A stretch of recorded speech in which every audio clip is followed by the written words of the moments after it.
Good afternoon. Thank you for joining us for today's Data Summit topic, Race, Ethnicity, and Ancestry. We're delighted to have you with us today in what is the next installment of the Census Bureau 2021 Data Summit Series. My name is Victor Cora, and I am your host for today. Before I go into the agenda, I'd like to cover some basic information and house rules. This summit will be recorded for the benefit of attendees and other stakeholders who are unable to be present. For those of you who do not wish to be recorded, please take this time to opt out and drop from this session. Because of the number of participants on this webinar, everyone has been muted. We encourage everyone to utilize the chat box. When you submit your questions to the chat box, please send them to everyone. We will not be able to answer all questions due to the volume of participants. Any general questions that are not answered, please contact ask.census.gov. For any other inquiries regarding apportionment or redistricting, please reach out to our Public Information Office by emailing pio@census.gov. For your convenience and future reference, please expect a PDF of today's presentation and a resource sheet in 2 business days. This webinar is being recorded and will be available at a later date. What is the objective of the Data Summit?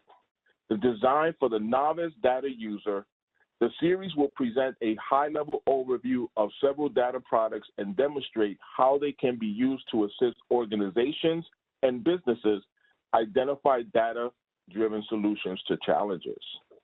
Learn about how your responses to Census Bureau surveys are used to create publicly available data products.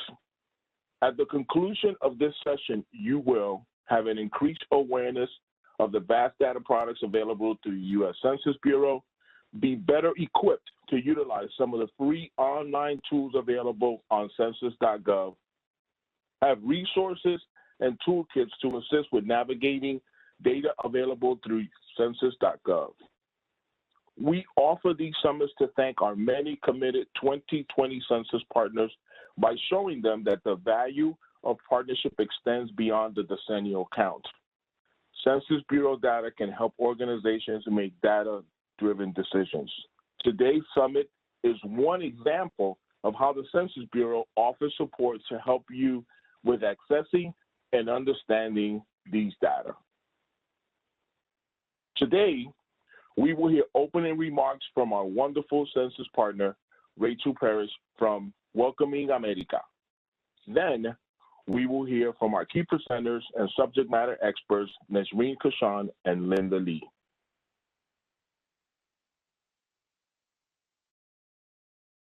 And we'll conclude with a Q&A session and brief wrap-up.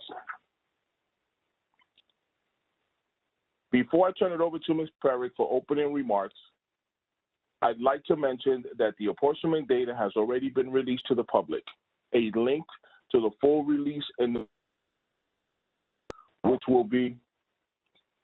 which will be shared after this webinar. Any media-related inquiries should be referred to pio@census.gov. As a friendly reminder, we'd like to inform you again that this webinar is being recorded and will be available at a later date. Also, please expect a PDF of today's presentation and a resource sheet within 2 business days. After the census, shifts in population and congressional representation among the states require rejoin and redistricting boundaries within the states. The Census Bureau provides states with local area population counts that they need to redraw or redistrict their congressional and other legislative boundaries. The full redistricting data with toolkits for ease of use will be delivered by September 30th.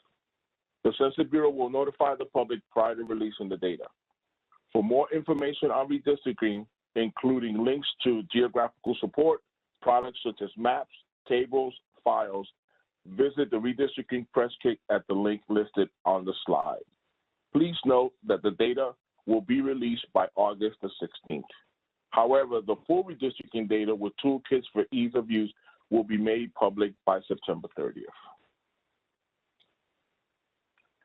Our first speaker today is Rachel Perić, Executive Director of Welcoming America, a nonprofit, nonpartisan organization that leads a movement of inclusive communities becoming more prosperous by making everyone feel like they belong. They believe that all people, including immigrants, are valued contributors and vital to the success of our communities and shared future. Inspired by her family's refugee story and by the worldwide movement of welcomers, Rachel works to create communities where all residents, including immigrants and refugees, can thrive and belong.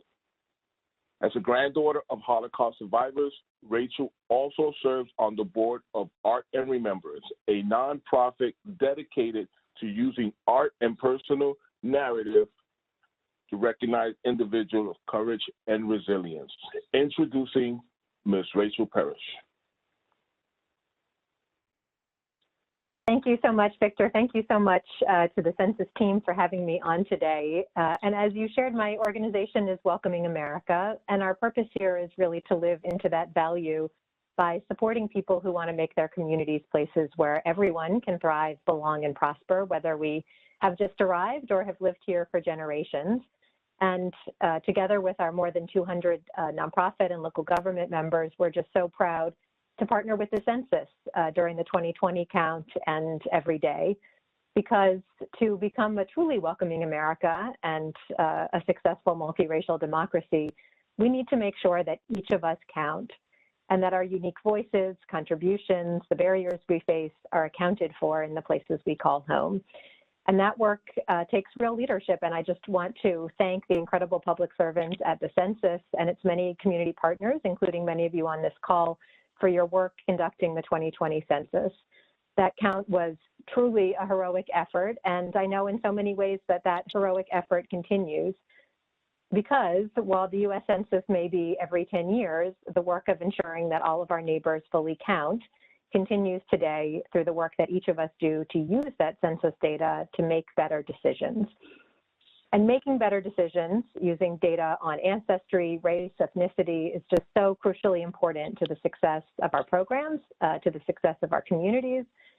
And using this data also helps us to be discerning about the multiplicity of identities that shape how people access information, engage with our programs, participate, and thrive.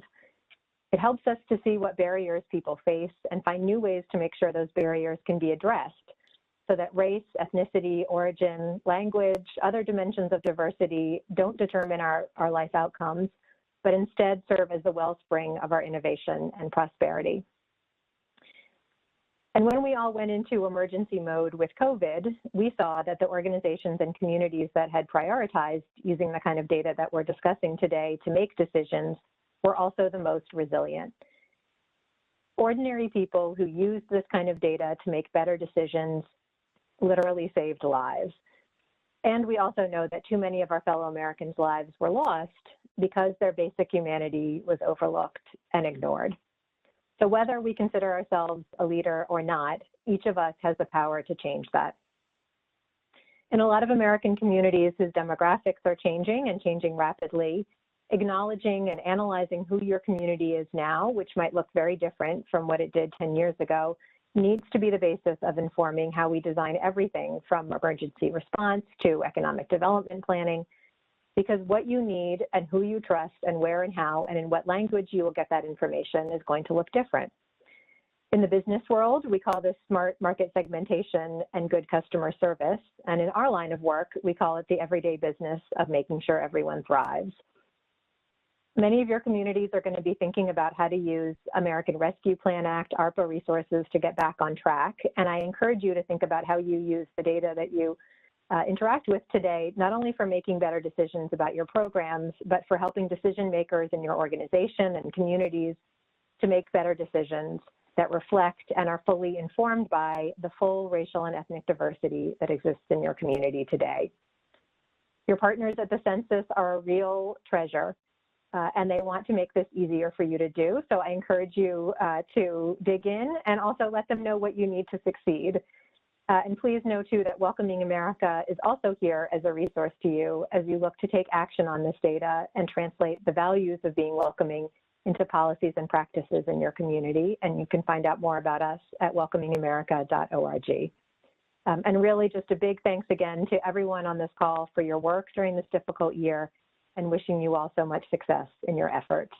And I'll turn it now back to you, Victor.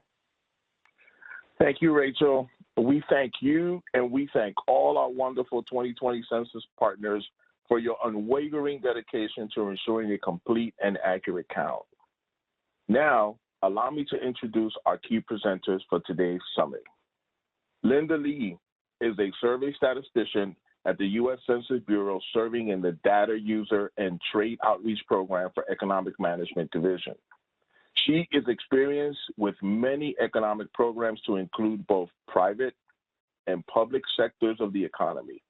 She coordinates and facilitates outreach for business programs between stakeholders and subject matter experts to include webinars and conferences.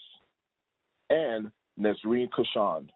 Nesreen is a branch chief of the Community Partnership and Engagement Program, a role she has held since March 2020. She joined the partnership branch in July 2018.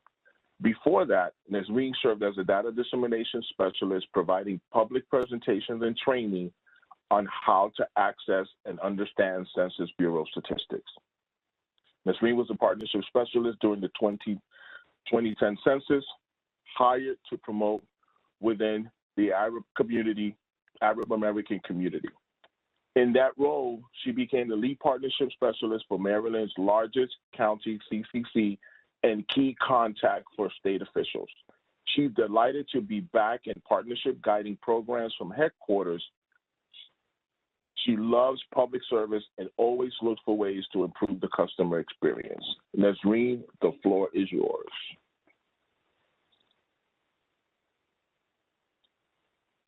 Thank you, Victor, for that warm introduction. And thank you, Rachel Perić and Welcoming America, for agreeing to anchor this summit. I met Rachel about 12 years ago while working in partnership during the 2010 census, and we've been in touch over the years. I'm a big admirer, and it's great to have the opportunity to collaborate on this. I do hope over the years we'll have many more opportunities like this. So first, I would like to begin by going over what I'll be speaking about today. So I'll start with some basic definitions. What does the federal government mean when it says race and ethnicity, and how does the Census Bureau define ancestry and the foreign-born? Then I'll go into the programs from which you can get data on these topics. I'll start with the household side with decennial census, the American Community Survey, and the Population Estimates Program, but before switching to businesses and organizational side to talk about where you can get race. Well, my colleague actually, Linda Lee, will talk about where you can get. I'm sorry about that. We'll switch at that juncture. She'll share with you where to get race and ethnic data on the economic side.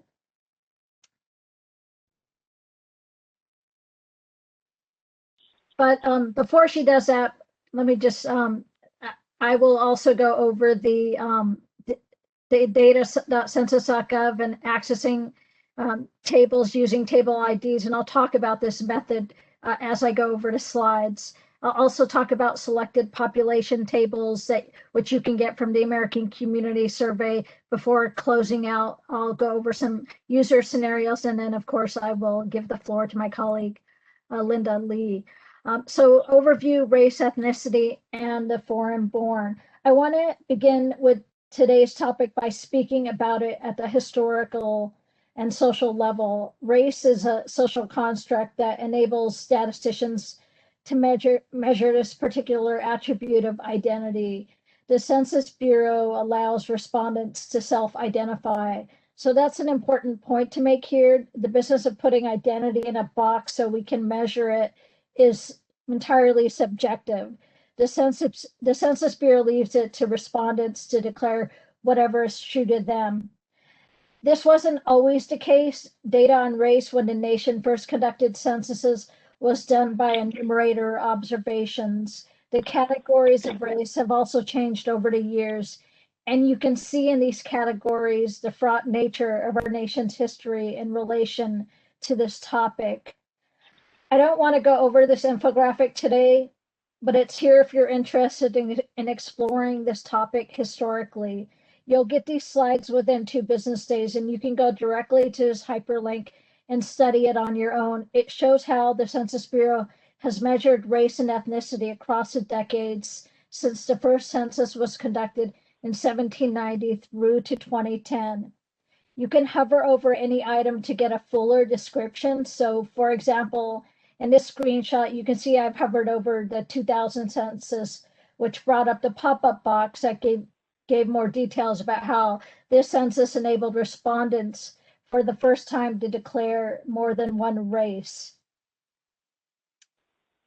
So that takes us to where we are now, which is the U.S. Office of Management and Budget Standards for Race and Ethnicity, established in 1997. Within the context of the decennial census and our other programs, the questions and concepts of race and ethnicity follow the standards set forth by OMB. The OMB minimum categories for data on race and ethnicity for federal statistics, programming, administrative reporting, and civil rights compliance reporting are defined as follows. OMB requires 2 minimum categories for data on ethnicity. It's Hispanic or Latino or not Hispanic or Latino. And OMB requires 5 minimum categories for race: American Indian or Alaska Native, Asian, Black or African American, Native Hawaiian or other Pacific Islander, and white.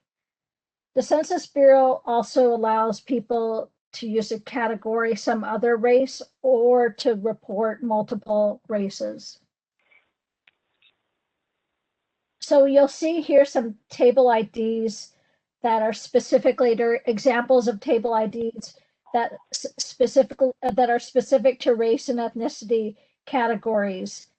These IDs, as you can see, I've separated into the 3 programs I'll be talking about at a high level today: decennial census, ACS, and the population estimates.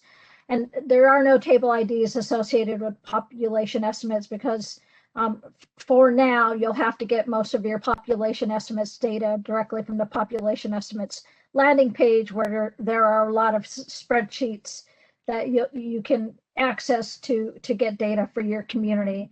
The table IDs really come into play when you're accessing these data through data.census.gov, the Census Bureau's most robust data access tool. So I also just want to put out there that these are examples.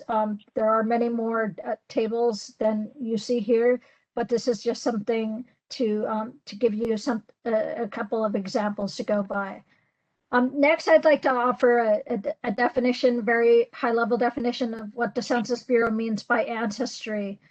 So ancestry is collected via the American Community Survey. It refers to a person's ethnic origin or roots or heritage, or the place of birth of a person's parents or perhaps ancestors before their arrival in the United States. The intent of the ancestry question is not to measure the degree of attachment. And what I mean by that is, so for example, I came to this country as an infant with my parents and my older sibling. If I were asked to respond to this, I would put Palestinian. But if my son were to answer this question, my son has parents from 2 different sort of parts of the world. He might put both ancestry designations. Again, it's self-identification, or he might even just elect to state American, whatever is sort of true to him and resonates with him as an individual. So you can see again that that doesn't measure the degree of an attachment. In the example here of Irish, someone could write Irish because their great grandparents first immigrated to this country, and so on. And then the last point I want to make about the ancestry term is that a person's ancestry is not necessarily the same as his or her place of birth.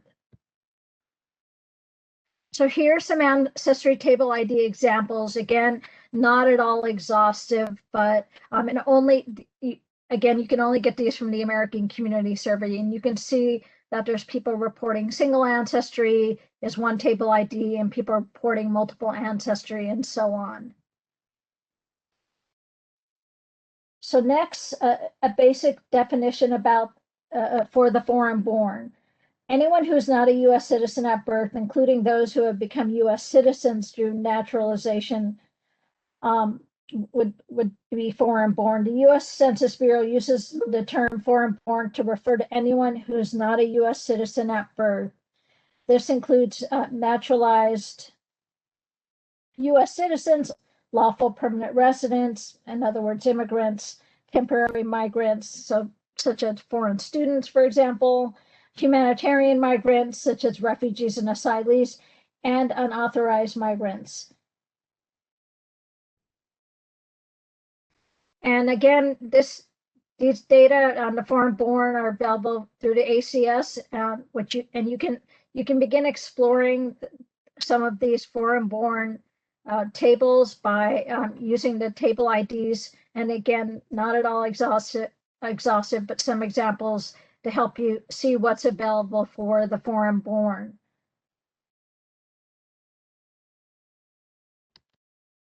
So now that I've given you the basic definitions of the topics that we're here to talk about today, I want to get into the programs from which you can get these data. And I'll begin with the household side with this decennial census, ACS, and POP estimates before turning it over to my colleague to speak about the economic side, where you can also get statistics on these topics.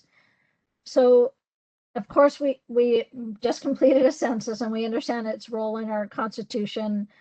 We know its role in apportionment. We know that about 320 federal programs rely on the data from the census to distribute over $675 billion annually.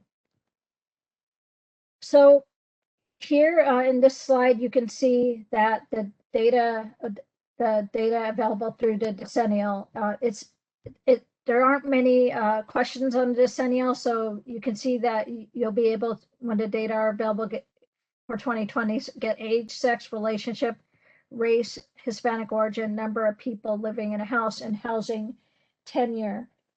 And you can see that I've also called out those indicators that are relevant to today's topic.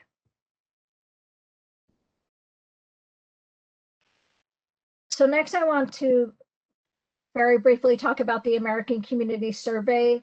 So this is, of course, a survey. We normally refer to decennial data as 100% data, whereas the American Community Survey is a survey. It's an ongoing survey. It occurs every single year, including the years we're conducting the decennial. It's the nation's most current, reliable, and accessible data source for local statistics on a variety of topics, and I'll get into those topics in more detail in the next slide. It surveys about 3.5 million addresses and informs over $675 billion of federal government spending every year. And the estimates come out, there's 3 sets of estimates that come out annually. 1-year estimates for the very largest populations of 65,000 or greater are released, as well as estimates for the mid-sized populations that are at least 20,000 or greater. So they receive 1-year supplements annually, and then all data for which ACS covers, they get 5-year estimates updated every single year. So here's the content overview of the American Community Survey. And you can see that I've called out those items that are relevant to today's topic. So under the social umbrella, you can see ancestry and citizenship. And I haven't talked about this yet, but also languages. So you can get tabulations on languages spoken as well as English language proficiency. And you can also, you can see on the demographic side, Hispanic origin and race are there as well. So the other thing to note in regard to these other topics is that under for ancestry, Hispanic, and race, you can get cross tabulations on many of these other attributes. So for example, if I wanted to take a look at home ownership in my community and see if there are any differences between home ownership by race and ethnicity and even ancestry, I could go to a series that I'll talk about later in this slide deck to get tables that may shed light on that.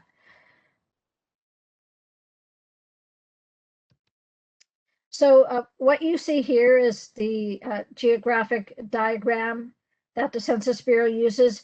This one in particular represents the geographic coverage of the American Community Survey.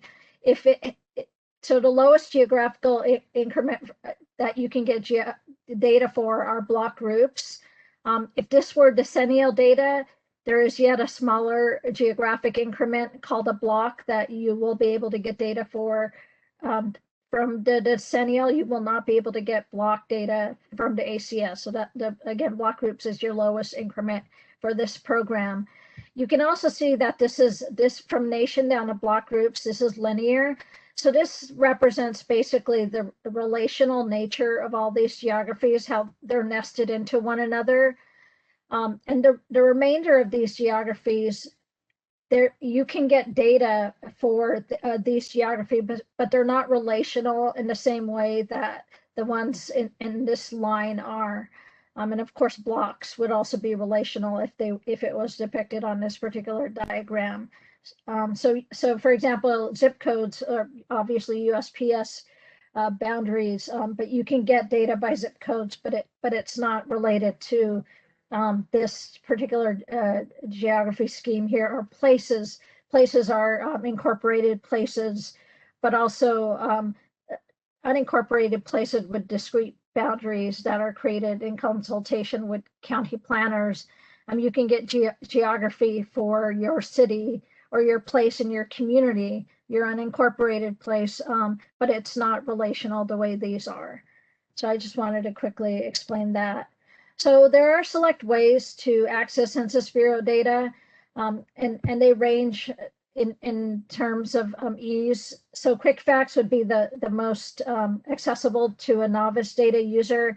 And if you're curious, I highly encourage you to use it and to check it out. But to start exploring today's topic, I have kind of laid out a roadmap for you to use table IDs, and we'll talk about that later. But you'll need data.census.gov to do that. There's other tools here, the COVID-19 Data Hub and application programming interface lets you access a very large volume of data if you're a coder and want to integrate it into something you're building, you're programming, for example. So the data access tools run the gamut.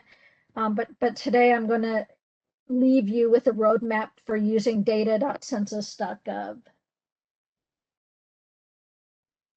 So very quickly, I wanted to talk to you about population estimates. So population estimates is a program that has no additional respondent burden. So it's not a survey. It uses the most recent decennial data as a population base. And it also incorporates administrative records of birth and death records. It also uses ACS data and then to help inform the net migration, and it yields basically a population estimate annually. So you can see here in the content overview that it covers a few demographic, nothing on the social or economic side, and just basic total housing unit estimates. And you can see I've called out again the topics that relate to today's theme, Hispanic origin, race. And then you'll see here components of population change.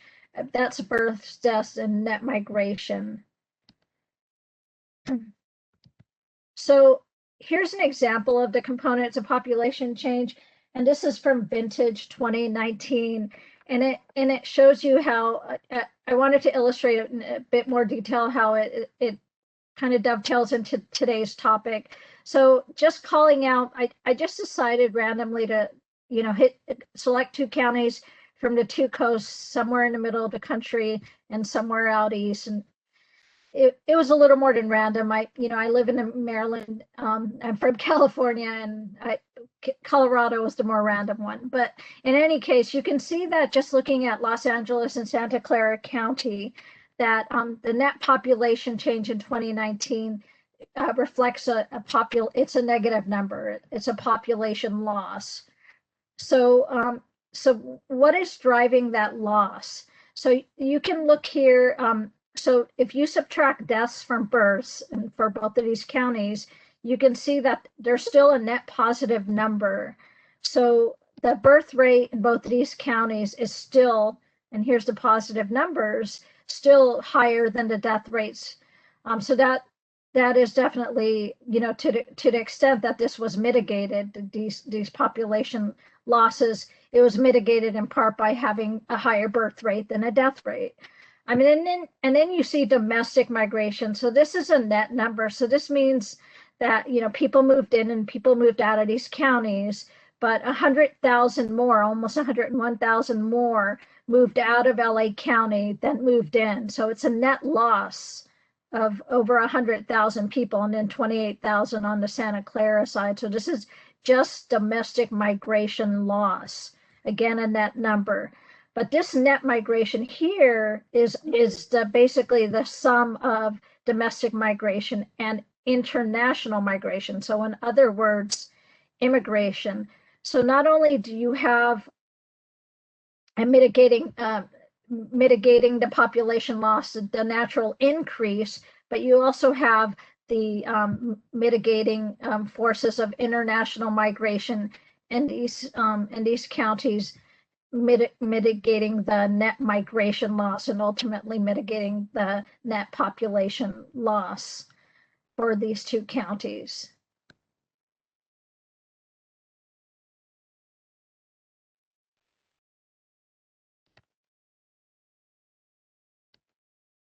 So here's a very simple diagram showing the geographic coverage for population estimates. It's not as robust. You can see that you can get it for estimates for states and counties, that certainly the components of population change are available for states and counties.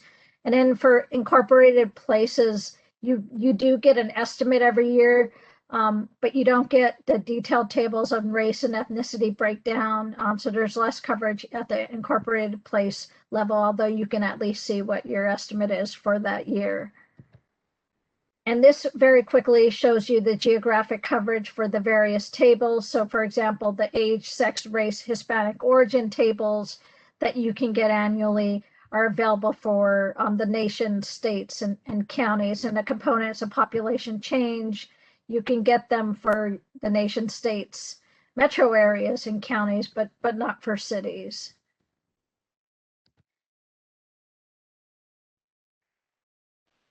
And this is the rollout schedule for population estimate. So it begins with the release of the state estimate in December, the state estimates in December, and concluding in June with the tables on sex, race, and Hispanic origin.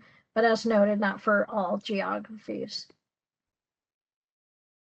So right now, to access the population estimates data, you'll need to go primarily to the population estimates landing page, which I provided you the link for here. There are some limited data on data.census.gov and also on Quick Facts, and you can also access these data from the API. So I talked to you a bit about the notion of accessing data by table ID. So let me get more into the weeds here. So in this section, I'm going to show you through a series of screenshots showing how to begin delving into the available tables on race and ethnicity by running queries by table ID. So I've been showing you steadily a number of table IDs, and this is why. So getting tables by table ID isn't the only way to get data, and it might not even be the best way for you. But what we often hear from data users is that they're overwhelmed by the sheer number of data tables, and they don't have any strategies for sifting through them. So that's why I've set up the slide deck to be a roadmap for you to get to at least some of this data with how to step-by-step instructions and screenshots with links. Searching by table IDs is easy. You can summon table IDs for most of the ACS and decennial tables cited on the slide deck.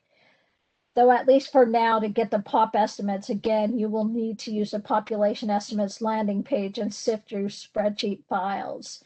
At the conclusion of this data summit, as I already stated, you'll get a PDF of the slide deck with the hyperlinks and the table IDs I've included. You'll also get another PDF tip sheet with still more examples of table IDs on today's topic. So this screen shot shows some of the IDs on that tip sheet. So you'll have about 20 table IDs you can explore. Again, not at all exhaustive. It's not at all the full representation of all the tables available on today's topic, but it's an achievable number that you can begin exploring in a relatively accessible way. So instead of giving you kind of the haystack, I'm giving you a handful of needles that might interest you. And then, of course, when I talk about the next section, you'll still have access to even more tables from the selected population tables, which I'll speak about next. So to get your data on today's topics by table ID, you simply go to data.census.gov, and you'll see that there'll be an advanced search hyperlink. You want to click on that advanced search. And when you do that, you'll see the screen on the left, and there'll be a table ID prompt. So it'll look just like that. It'll ask you, prompt you to put in a table ID, and if you do that, and you can see it on the split screenshot on the right, there is a table ID I inserted, and then you simply type search. And when you do that, you get the table ID that you summoned, essentially, and nothing else, just that table ID. So what's really easy about that is then your next task is to select filter and to identify a geography for which you want the data. So in this example, I told it, I selected from filter, it opened up the filter topics. I selected the geography that I wanted a geography. And then I had to identify what type of geography I wanted. So my advice would be to start with counties or even states, but certainly counties if you want to go sub-state before you go any more granular, exploring to see what you can get even more granular than that. So then when you select county or whatever geographic type you want, then you have to select which state. And you can see here, I selected Georgia, and you can't see it from the screenshot, but you simply check the ones you want. They're alphabetically listed. I selected DeKalb County, and I also selected Fulton County. And you can see that in this next screenshot showing what was served up to me, that I did my search correctly. I had 2 geographies that I selected, but only one came up. So that basically tells me I can't get the geography for DeKalb County because the Census Bureau is telling me that I'm asking for too much detail for a geography that they cannot release that data for. So there's strategies, and this will happen when you're searching for data. And so I wanted to kind of lay that out as an example. And there's strategies that you can kind of employ to see what you can get. And one of them is, this is a B16001 table. You can try that. That basically means it's a detailed table. you can try to see if it has a counterpart that's it's condensed or collapsed, and it would have the same 16001, but it would begin with a C instead of a B.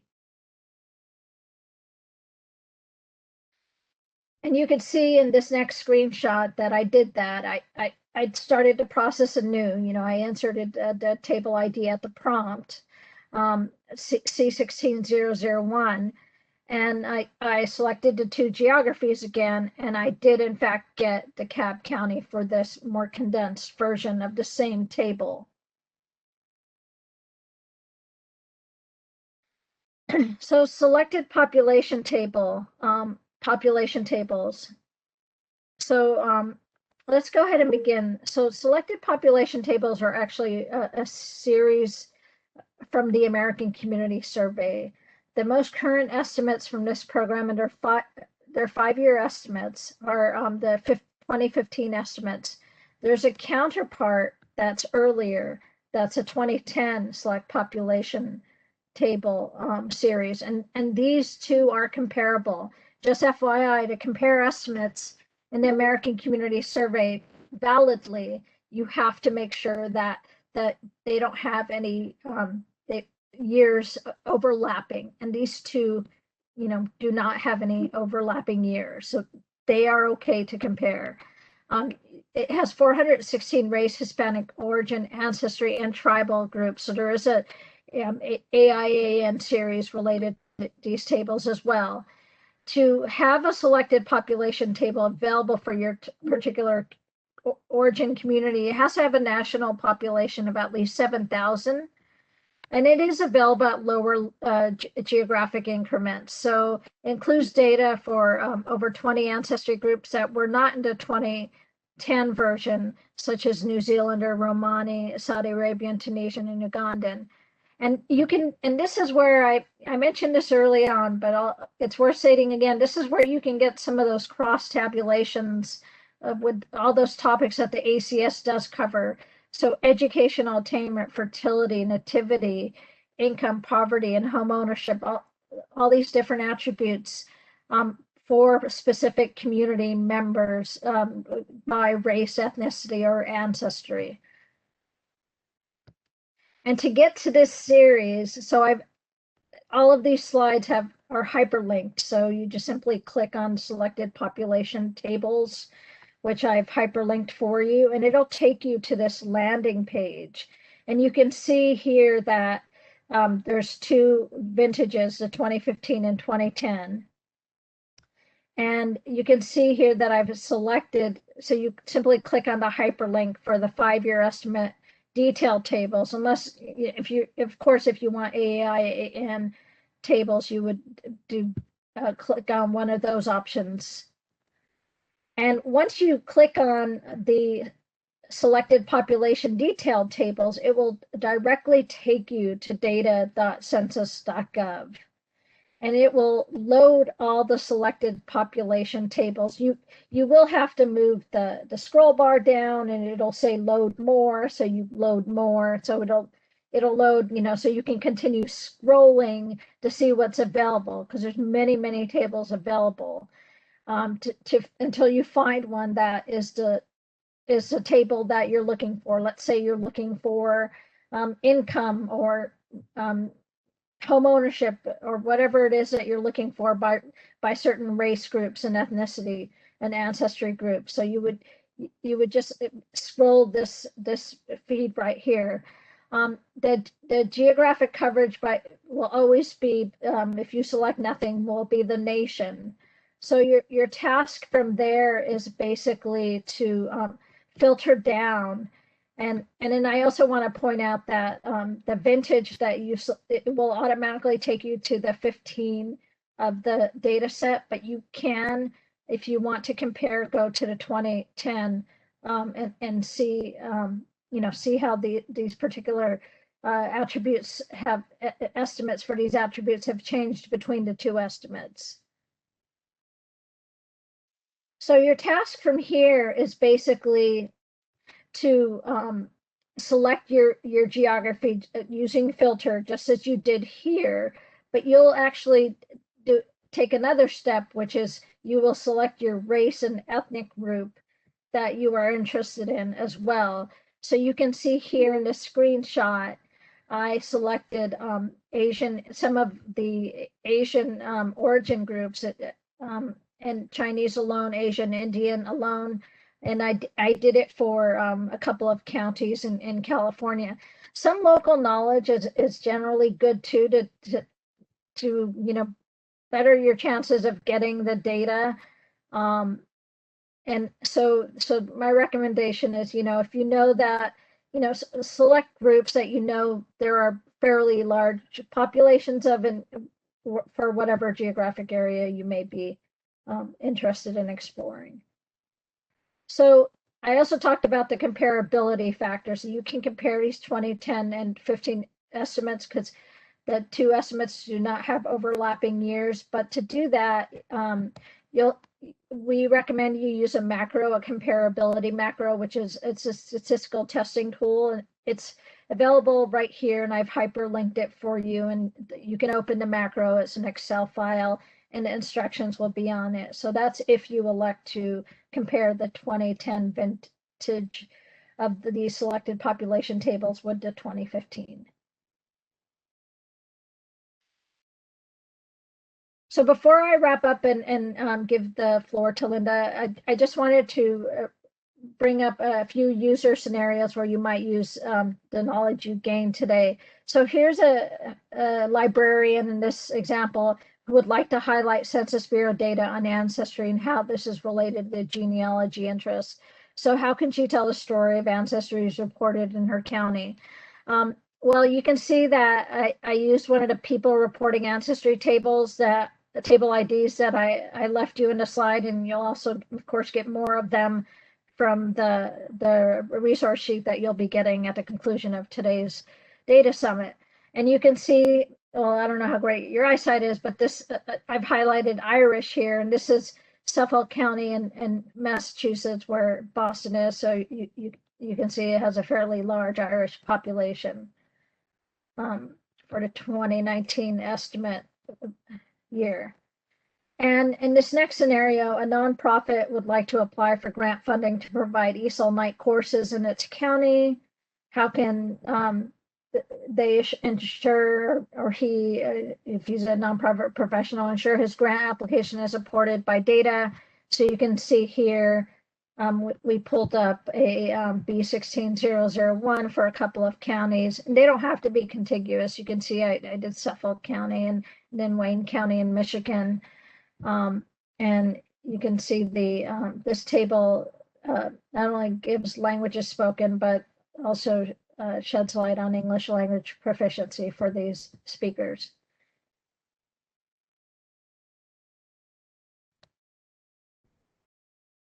So in this particular scenario, an organization would like to underscore differences in home ownership in its community by specific race or ethnic groups. So what data can illustrate this?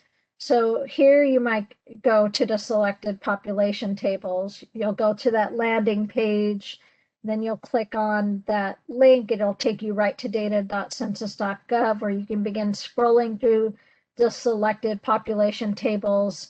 And then your job would be next to filter to select a geography or geographies and also race and ethnic or ancestry groups for which you'd like to get these cross-tabulated data for.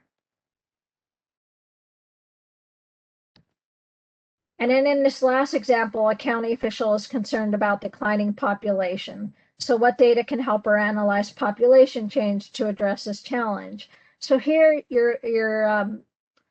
the recommendation would be to use population estimates and American Community Survey. Why? Because first you might want to figure out, well, what's driving my population change? And we talked about this example already. So this official, would see that, the birth rates were higher than death rates, and also, to some extent, international migration was able to mitigate this domestic loss. So the next place of inquiry for her might be, well, who's having babies, or to put it more analytically, what's the difference in fertility rates in my community by race and ethnic groups. And so for that, she would go to the American Community Survey to get fertility data. So that actually wraps up my part of today's program. This is my contact information and my branch line. Please feel free to reach out. And I would like to give the floor to Linda.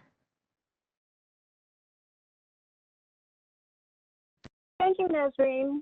Good afternoon, everyone. My name is Linda Lee, and today I will be diving into the types of race and ethnicity data that you can find from our business programs. You'll learn about the types of data that we have from the business side of the house, and I will provide a walkthrough of how to access the data as well. So let's get started.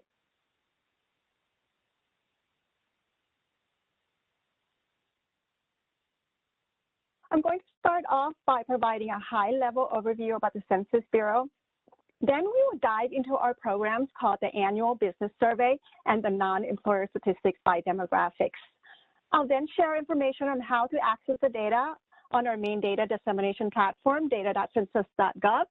Nesreen did a terrific job demonstrating the tool for you, and I'll just be adding on to what you've already seen. Now, in addition to our primary data dissemination platform, you can also access the data for each of our programs directly from the program's main page as well.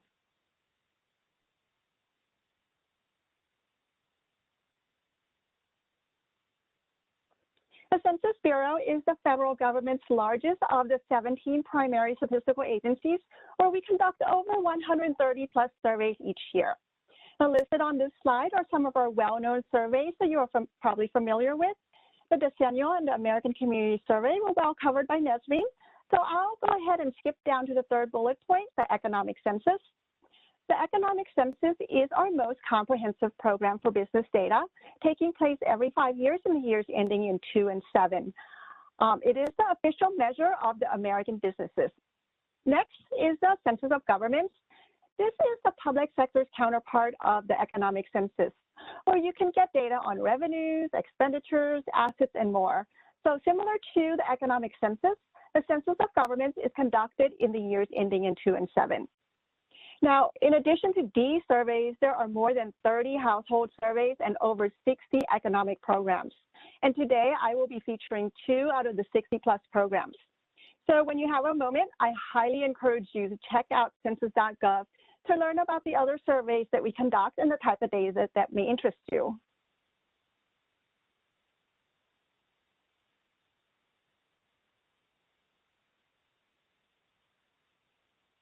So a pyramid is a good illustration of the relationship between time and details from our business or economic programs. We primarily conduct monthly, quarterly, and annual surveys.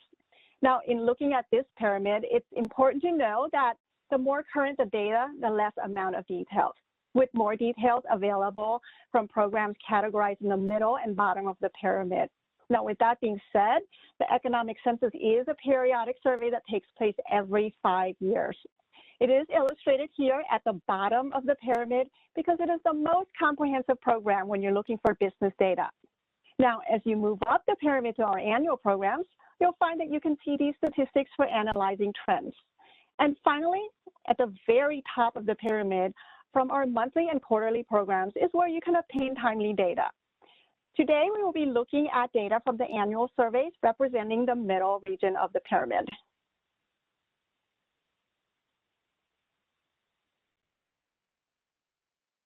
So here are some key terms and items that are helpful to know when you use our data. First is the North American Industry Classification System, also commonly referred to as the NAICS. The NAICS is a system that we use to classify every business in the United States, and it is the primary dimension that we use to measure business employment data. So how we do that? Each physical business location is assigned its own 6-digit NAICS code based on the primary business activity that occurs at that location. And then each individual business data are turned into summary statistics that we publish for you by industry and geography. Next is the term establishments as opposed to company or firm. So most of our employment data is collected and published on an establishment level. Collecting the data this way allows us to provide the most accurate picture of business activity. So for instance, if a company has both manufacturing and retail locations in many states, separate data is captured for each location and not the company as a whole. So if we didn't collect data this way, we would lose the accuracy and geographic and also industry detail as well. Third, we collect data from both employer and non-employer establishments. So some programs only cover employer businesses while others cover both. Employers are businesses that have at least one paid employee, while non-employer businesses have no paid employee. So depending on the industry that you're looking at, the non-employer statistics could represent a big portion of the sector. So for instance, in many sectors of the economy, we have a large number of establishments that are non-employer businesses. So it's good to be aware of this distinction. Finally, we are bound by Title 13 and 26 to uphold and protect privacy. As a result, we are able to provide high-quality data because respondents are more likely to provide information knowing that their privacy will be protected.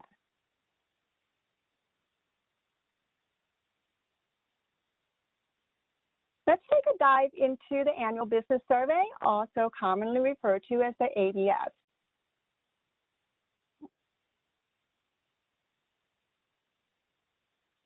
When it comes to finding race and ethnicity information in business data, you'll want to refer to the annual business survey. Now, a quick background on this program. The annual business survey is a program that folds in together and replaces 3 existing surveys. Now, these surveys include the survey of business owners, the annual survey of entrepreneurs, and the business R&D and innovation survey for micro businesses. The survey of business owners was conducted every 5 years. Now, referencing back to that pyramid slide with the frequency and detail, the SBO is categorized at the base of the pyramid. So with that being said, the feature of the SBO is that it has both employer and non-employer firms. Now, in between the 5 years in which the SBO was conducted, we have the annual survey of entrepreneurs. Now, just as the name suggests, it is a survey that was conducted on a yearly basis with less details than the SBO. And the ASE only covers employer firms. And the inclusion of the business R&D surveys allows you to obtain data on innovation and technology. But I do want to mention that although the SBO and ASE are no longer conducted, it's good to know about these programs for situations where you might want to look at historical data to analyze trends prior to the creation of the ABS. So let's take a look at the ABS in greater details on the next few slides.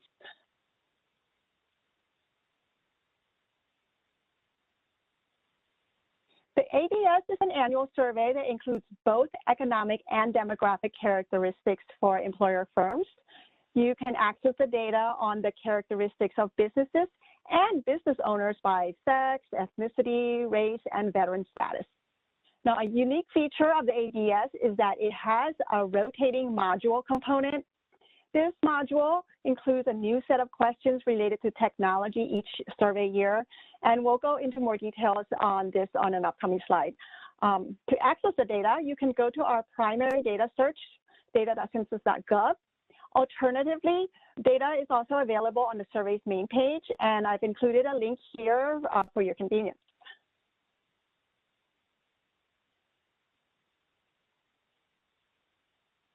So here are the data in action. These are data points from the 2018 ABS. Here we see that characteristics of businesses and business owners data are available at the national, state, and metro geography level.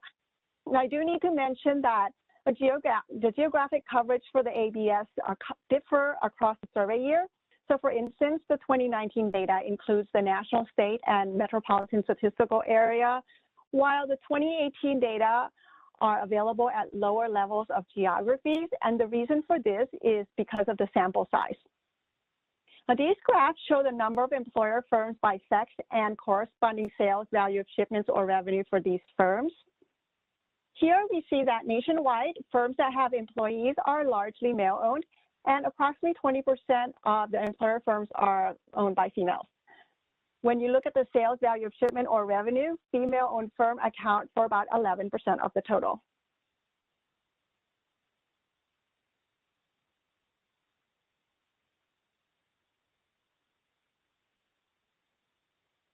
And here's a sample of ethnicity data. This graph shows the number of Hispanic employer firms by the years in business. So here we see an interesting pattern. The data shows that there are less number of firms in business in the 4 to 5 years range when compared to all the other ranges.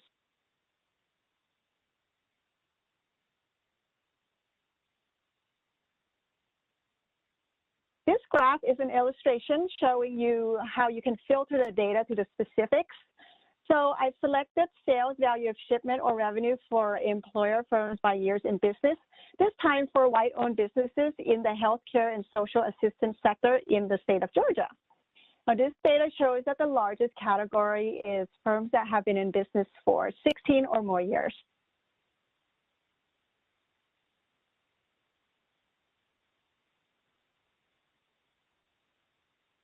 So earlier we talked about the rotating module. The ABS collects many data dimensions related to technology, and this is a great illustration of technology data that are available from the ABS. This slide provides a high-level overview of the types of data that you can obtain and look forward to in the future. Now, this is a plan of a draft plan of the content. The actual content is subject to differ from this plan. The ABS has a core content of data on business structure and business owner characteristics. In addition to the core content, each survey year includes components related to innovation and R&D. So if you look towards the bottom of the list for each of the survey years, you'll see boxed in red. You'll notice that these vary. So these are the modules that change every year. For instance, the 2018 data has the finance and digital technology components, and the 2019 data includes automated technology module instead, and finance is included again in 2021. So there are opportunities to compare changes over time as new data are released. Now, one caveat of the technology data is that this component does not include the breakout by race, sex, ethnicity, and veteran status.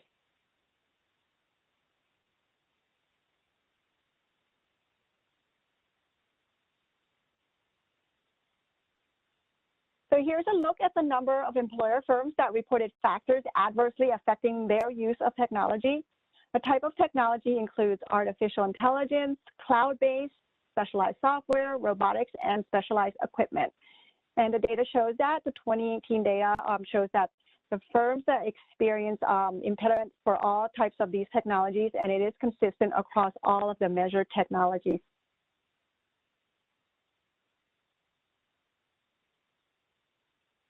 And on this slide, I selected the cloud-based technology to take a deeper dive into the details.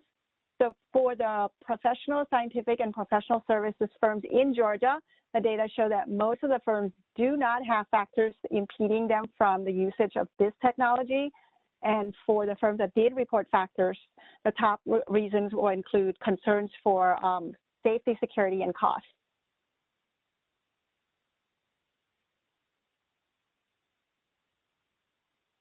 So now that we've seen the race and ethnicity data from the businesses that have employees, let's dive into those businesses that do not report employees.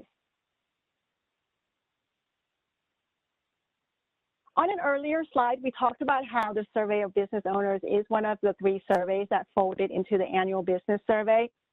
The SBR was a program that collected data from both employer and non-employer businesses.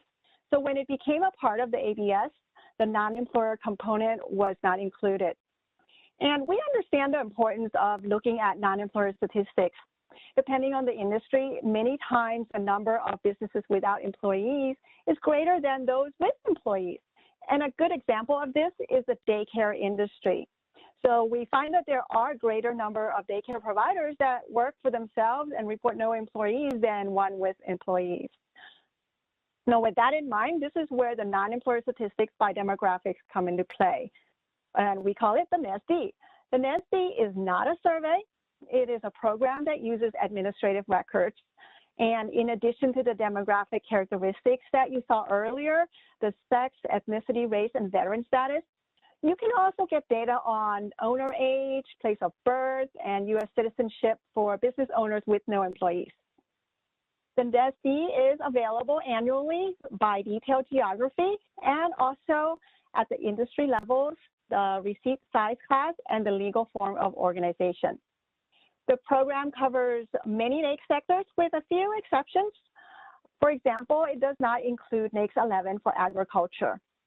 And we have a full list of exclusion available on our site. Geographically, the NESD provides data for the U.S. States and metropolitan statistical area. And the data are available at the 2 and 3 NAICS digit level.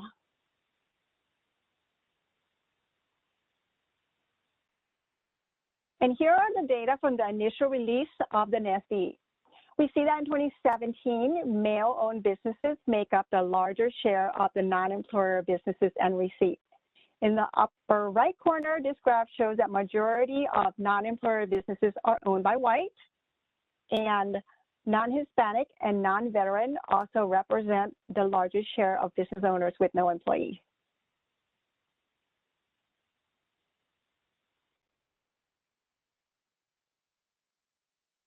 This graph shows the number of Black veteran non-employer business owners born outside of the United States by sector of the economy.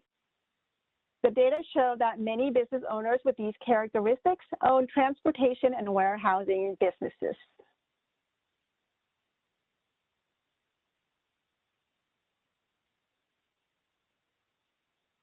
So here's a drill down to the metro area level by race for select sectors of the economy. The graph on the left shows that in 2017, the Atlanta, Sandy Springs, Roswell metro area had approximately 3,100 number of Asian-owned retail businesses that had no employees. These firms reported approximately $208 million in sales, value of shipment, or revenues.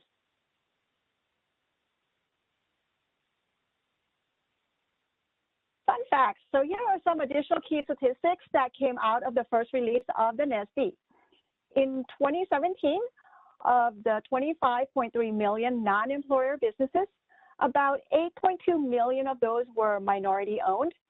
Now, in terms of receipt, the minority owned businesses accounted for about 279 billion of the total. And did you also know that about 3.6 million non-employer firms were Hispanic owned?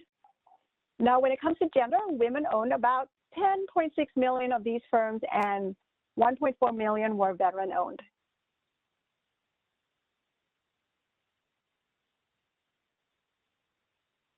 So let's take a look at a user case scenario. In this case, I am a small business owner who would like to set up a business group for other business owners from my ethnic group. And I want to know if there would be enough interest. So how do I research the number of Hispanic business owners in my county?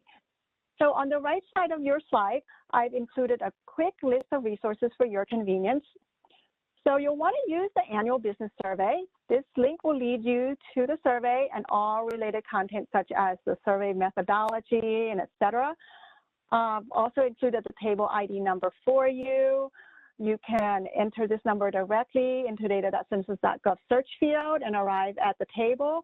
We have the 2018 on our site as well, or alternatively, you can do the search like as demonstrated by Nesreen. And of course, to get the full picture, you'll also want to include those business owners who may be working for themselves with no employees. And if you need data prior to 2017, the links to the survey of business owners and the annual survey of entrepreneurs are here for you. And to access the data, the ABS is available on data.census.gov and also the Census Business Builder, only the Regional Analyst Edition, however. So let's take a look at an example of a data search for this question.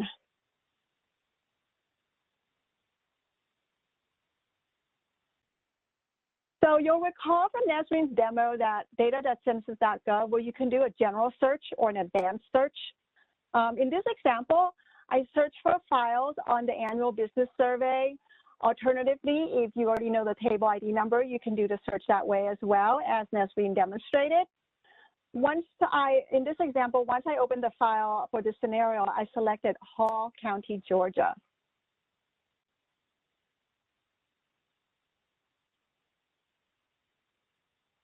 Within the table, you can filter the data for the data that you need. So we see here that as of this data collection period, Hall County, Georgia reported 178 number of Hispanic business owners, along with the corresponding data for sales, value of shipment, and receipt. And you also have the data on the number of employees and annual payroll. So while we cannot provide the names of these businesses due to the laws which we abide by under Title 13 and 26, we can provide an aggregate level of statistics in order to get you a better picture of the local economy.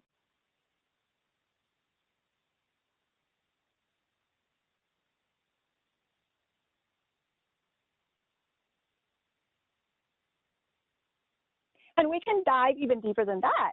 This slide shows that in Georgia, you are able to see Hispanics by origin, and I've boxed that in green.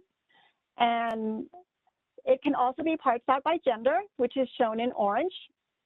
So in this case, for example, we can see that data for Mexican female business owners in Georgia for all sectors of the economy.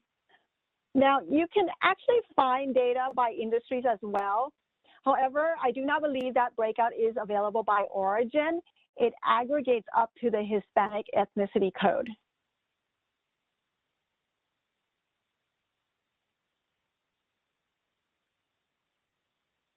To sum up today's session, if you're looking for race and ethnicity business data, your go-to sources are the ABS and the NSD. And if you need historical data prior to 2017, you'll want to refer to the annual survey of entrepreneurs and the survey of business owners.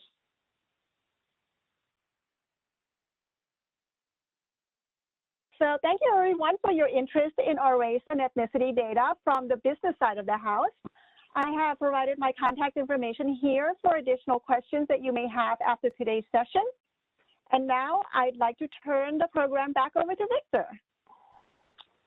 Well, thank you, Nesreen and Linda, for that presentation. I'll tell you, I continue to be amazed at the wealth of data that the Census Bureau has available. At this time, I'd like to invite Nesreen and Linda back as we answer some audience questions from the chat box. One of the questions that we have from the chat box, this is for Nesreen, is a population estimate more accurate than ACS, or is ACS? Hi, Victor. Thank you for that question. So the official guidance from the Census Bureau is when there is a population estimate for your population available, you should use that as the official estimate for your state, your county, your city. Of course, there's a whole slew of other indicators that you can't get from the population estimates, and for that you will need to go to the American Community Survey. Thank you for that, Nesreen.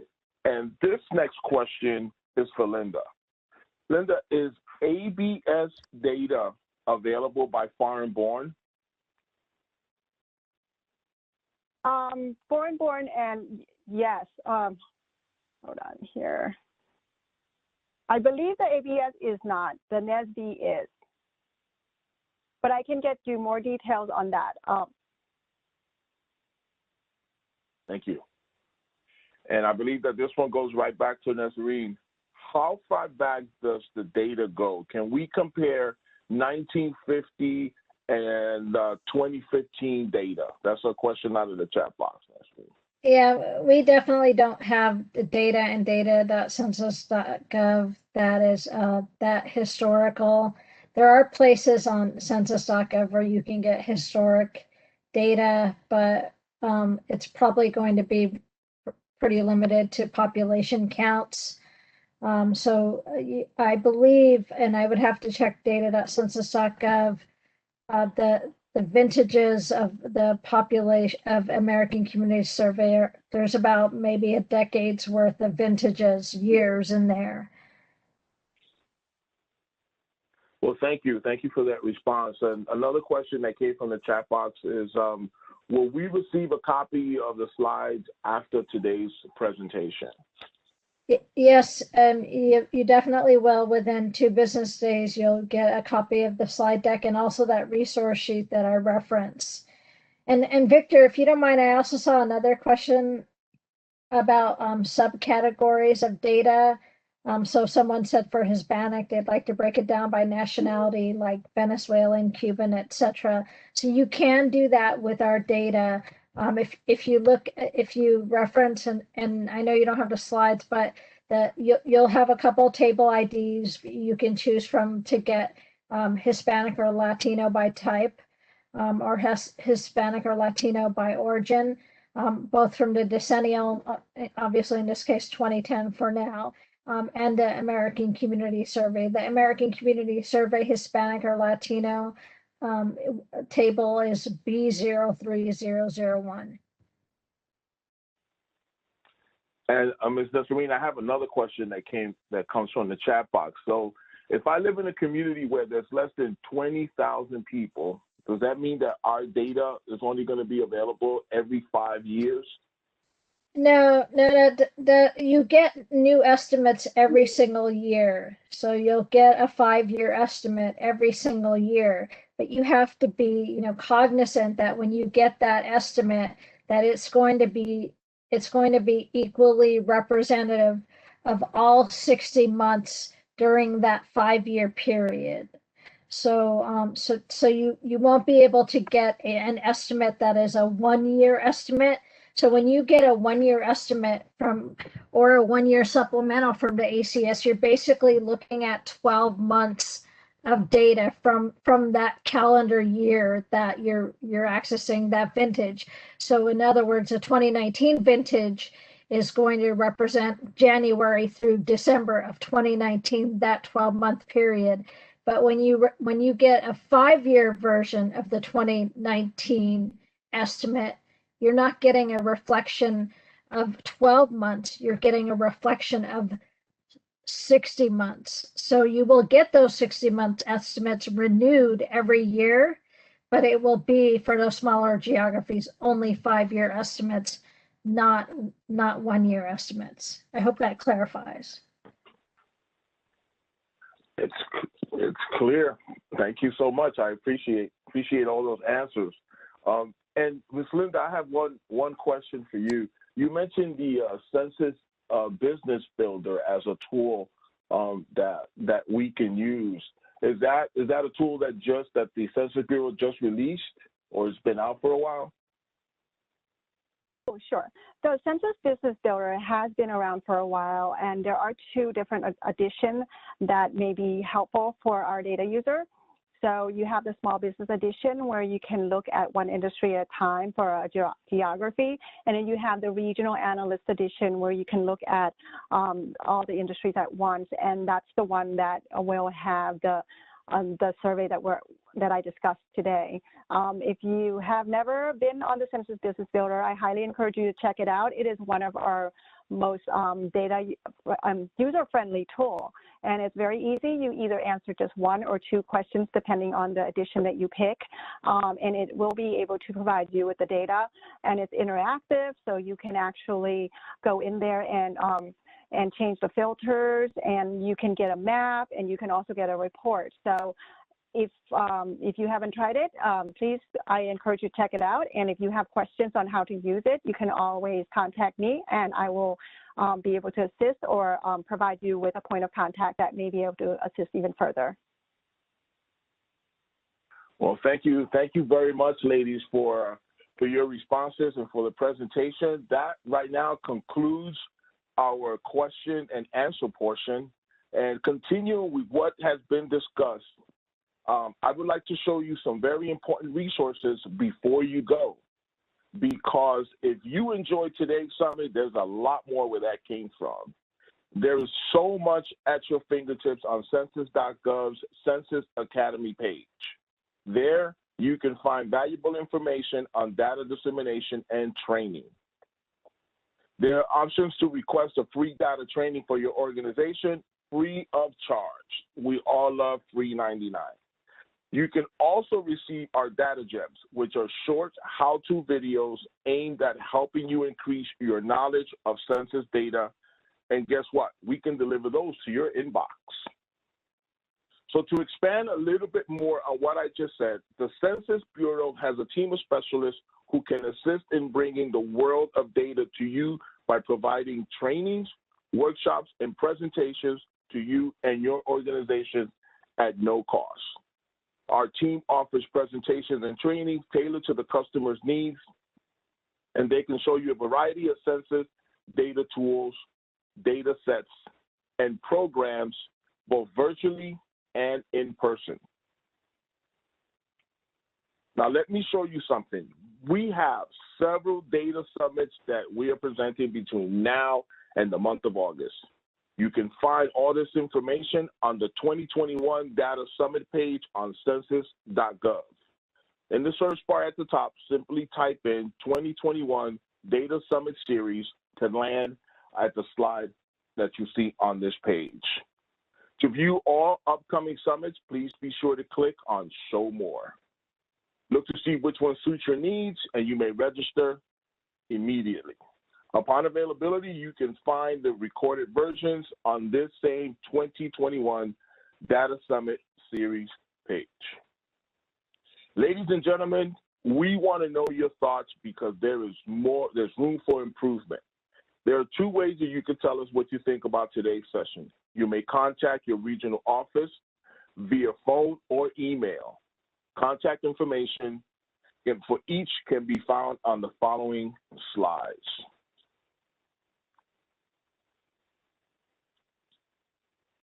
Here's the information for Atlanta and the Chicago regional offices. And here's the information for the Denver and Los Angeles regional offices. And lastly, here's the information for New York and the Philadelphia regional offices. Feel free to contact the regional office that handles your state, or as you have been doing over the last year, contact your local partnership specialist for any of your needs and or thoughts, and they will share with us. Thank you so much for joining us today for this Data Summit, Data about Race, Ethnicity, and Ancestry.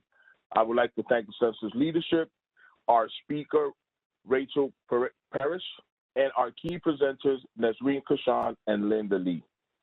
Our objective today for this summit was to increase awareness on the vast data products available through the U.S. Census Bureau, be better equipped to utilize some of the free online tools available on census.gov, and have resources and toolkits to assist with navigating data available through census.gov.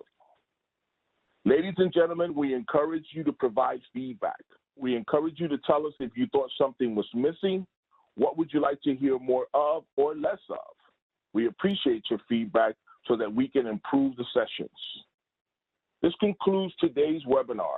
As a friendly reminder, please expect a PDF of today's presentation and a resource sheet within 2 business days. This webinar was recorded and will be available at a later date. Thank you for joining us and have a wonderful afternoon.